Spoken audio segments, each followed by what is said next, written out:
Hi guys! Welcome back.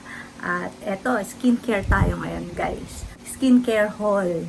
Dahil sobrang init na ngayon. Tapos na tayo sa paggamit ng heavy cream, lalo na dun sa mga middle age or late 40s na mga friends ko dito. Mga ka-age line ko, ka-age bracket. Yung mga combination skin, it's either dry skin. Nung medyo malamig-lamig pa ang panahon, nagkikream ako na moisturizer. Pero ngayon, sobrang init, no? Grabe na yung init talaga ngayon. Mahilig naman ako sa serum and essence, mga toner. Akala nyo ba tapos na yung craze na Korean skincare craze ko? Hindi pa tapos. So, yung mga mahihilig din dito sa mga Korean at na tinatanong ako or nagko-comment, yung iba hindi ko pa lang siya nare-repurchase pero sadyang nasa isip ko na yan. Yung iba nasa puso pa, gano'n na talagang may impact na sa akin. Alam ko na yung mga nagamit ko sa kanila na nire-repurchase ko. So, based din yan sa kung paano yung pangangailangan ng skin ko at sa budget. Yung mga bago dito, kung titingnan nyo ako sa beauty-wise, skincare, andun tayo sa bracket ng high and low. Kasi nga, pag gustong-gusto mong gumamit ng magagandang klase, kung katulad ko kayo na gusto nyong matry, ganun kasi ako guys na bata pa lang ako, gusto kong nakakaranas o as much as possible yung mga luxury skincare o luxury beauty, luxury makeup, ganyan. Pero gusto ko rin naman nakakahanap ng affordable ba, yung nasa middle range siya na kaya ng budget, na madali lang siyang ma-attain, pero as much as possible, effective naman siya. So, yun yung ginagawa ko dito sa video ko dito, guys. Yun yung mga on a hunt lagi sa mga ganong klase ng skincare. Pero, syempre, sa skincare yun. O makeup-wise, kung nakikita nyo sa ibang social media account ko, mahilig tayo sa luxury makeup. Pagdating sa makeup kasi, gusto ko yung effect ng mga ganon. Kung gusto nyo ng mga luxury na makeup na marerefer ko sa inyo, do hindi naman ako ganon katoro, katulad sa skincare, welcome kayo dito. So, syempre, maliban pa sa lifestyle ng motherhood at kung ano-ano pang on the side na parang pagkain lang, may side dish tayo ng mga lifestyle, motherhood, fashion in the sense ng mga bags, ganyan, at konting-konting OOTD, pero madalang naman yun guys. Intro tayo, so medyo matagal-tagal akong hindi kaya chumika muna tayo ng gusto. So alam mo yung ilusyonada ka na gusto mo yung mga bagay na parang yung mga gagandang makeup, ganyan, pero ang iisa lang naman yung mukha, di ba? Hindi mo naman mailagay lahat. Tapos kulang sa time, inaheri ka, hindi mo din siya lahat magamit. Pero para sa akin, masarap lang yung feeling na naandyan lang siya, na pag gusto kong mag-doll up, pwede siya, may magagamit ako. Pero kumbaga, kung seller nga kayo, madali talaga akong bentahan sa ganyan. Kesa sa skincare. Sa skincare kasi may tibok ang pulso ko pag talagang hindi ko pa nagagamit pero parang feeling ko maganda yung magiging effect niya. May ganun ako sa skincare. So ngayon, andun tayo sa ganung klaseng tibok, guys. Ito hindi naman siya luxury skincare, pero hindi din naman siya sobrang mura. Pero titingnan natin kung may ibubuga siya, kasi may mga nakikita ko nito sa TikTok o doon sa mga pina-follow ko din, ng mga friends ko din na gumagamit sa social media. Ganon. Yung iba dito is bibigyan ko din yung daughter ko na youngest para sa kanya din, pero Korean to. Kung meron na kayong mga nagamit dito, comment nyo naman sa akin kung maganda. Parang feeling ko kasi sa sobrang init kasi ng panahon ngayon, guys, no? Magandang gumamit yung parang lang, water type, ganyan, na mga skincare. Meron din ako dito na gagamitin ko din. At yun nga sa youngest ko, Korean skincare tayo ngayon. This one is from Beauty of Joseon. Beauty of Joseon. Familiar ba kayo, guys? Hindi pa ako masyadong familiar dito. Hindi ko siya ganong katagal pa na nakikilala. First time kung mag-purchase ito. I-rephrase natin. First time kong mag-purchase, pero naririnig ko na nga siya. Pero ngayon ko pa lang siya try. So, this one is ganun lang siya. Pero, secure. Meron siyang Precious Skin secrets from the Joseon Dynasty made modern and delivered straight to your doorstep. So, ayan. Meron ba silang ano dito? Physical store? Familiar kayo kung meron. So, ito is online ko lang to na bili. So, ililink ko na lang down below kung saan ko siya na-purchase, guys. So, meron siyang freebies. Ayan. Na Esqualene, rice bran water, Esqualene, and niacinamide. Ayan. Tapos, ang pinurchase ko dito is, tinry ko siya, guys, dahil mauubos na yung ginagamit ko na Pune Kangyul na cleansing oil. So, ito is ginseng cleansing oil. Tingnan natin. So, ayun siya kung paano. Nakatry na kayo nito, guys. So, kamusta naman siya sa inyo? Anong feedback nyo, if ever? Ang dami ko ng mga utang sa inyo na review, no? Pero, pasensya nyo na kasi medyo busy ako kaya hindi ako makapaggawa ng full review. Pero meron ako yung sa eye skincare review. Malapit-lapit na. So, ayan o. Ganyan siya. So, plastic siya, guys. Hindi ko alam kung anong klase ito. Tapos, di-pump siya na ganon. Maganda naman ang kanyang packaging. Nakakatuwa. At ang isa pang naging bentahe, kaya ako siya nagustuhan, is ginseng ang kanyang ingredients. Soybean oil, Panax ginseng seed oil. Yun ang kanyang ingredients. Sasabihan ko kayo. Pero hindi siya masyadong malapot. Oh. Malabnaw siya. Kita niya, diba? At siya ay, ng ml ba to? 210 ml siya, guys.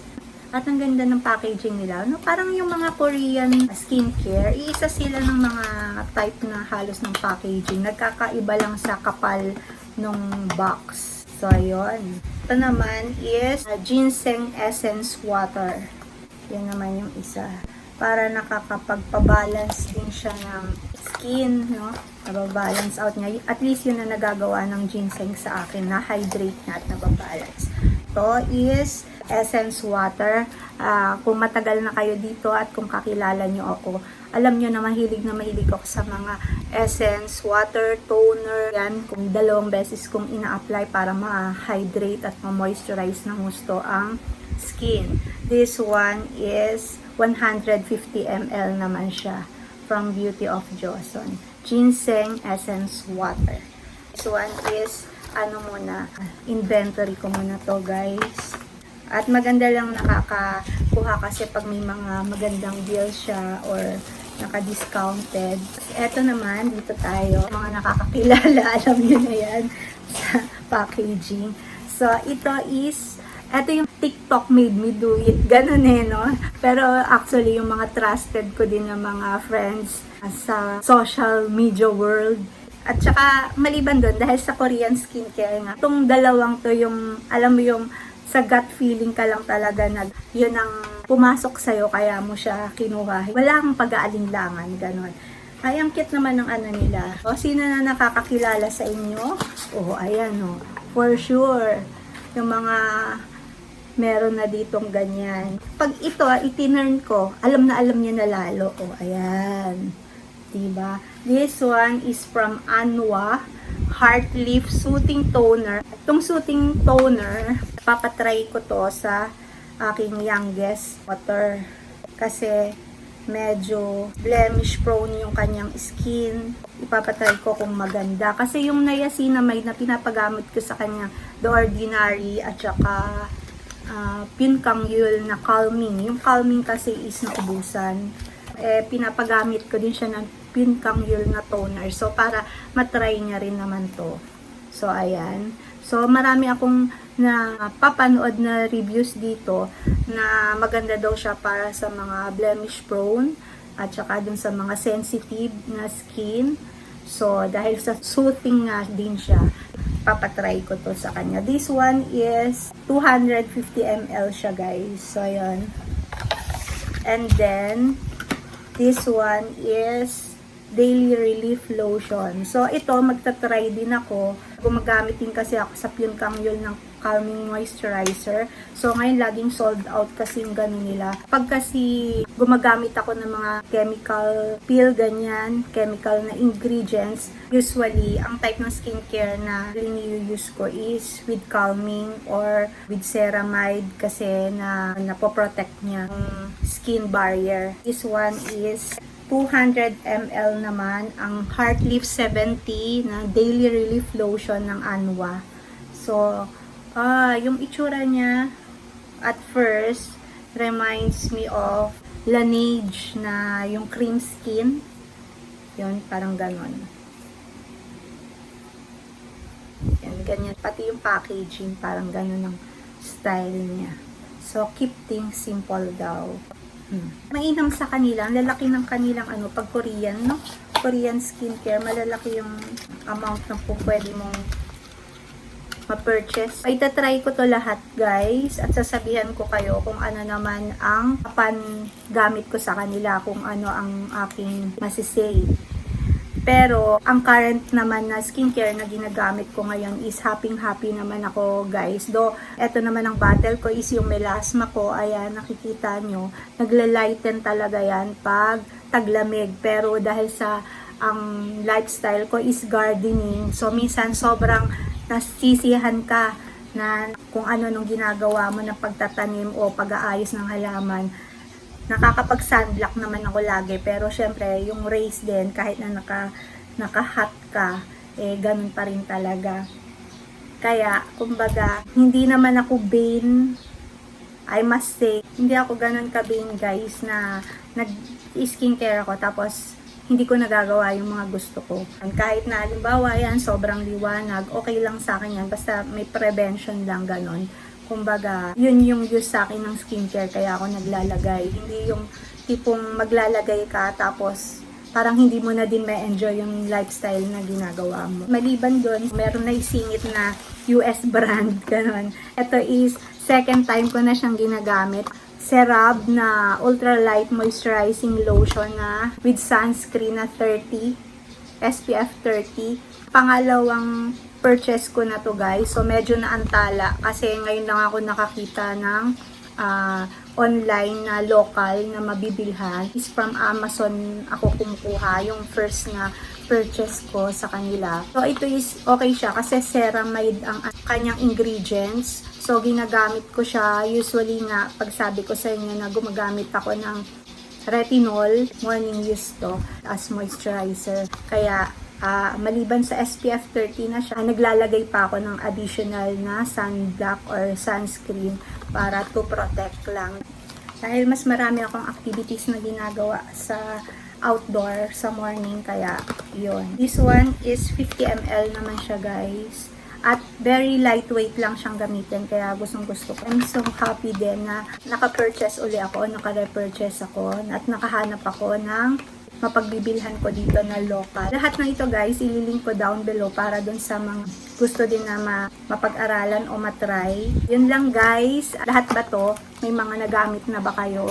Naman ng feedback from you guys. I-message nyo lang ako or PM din, or kung friend ko kayo, chika nyo ko. I'm so happy and thrilled na naman and excited na makatry ng new product na to, at sana kung ano yung expectation ko is okay naman. So, ayun lang, guys. Thank you so much for watching. You can follow me on Instagram at Audrina Julia, sa TikTok, Window of Happiness, Facebook page, Window of Happiness, and subscribe kung hindi pa kayo nagsusubscribe. Thank you so much, guys, for watching. Till next time. Bye!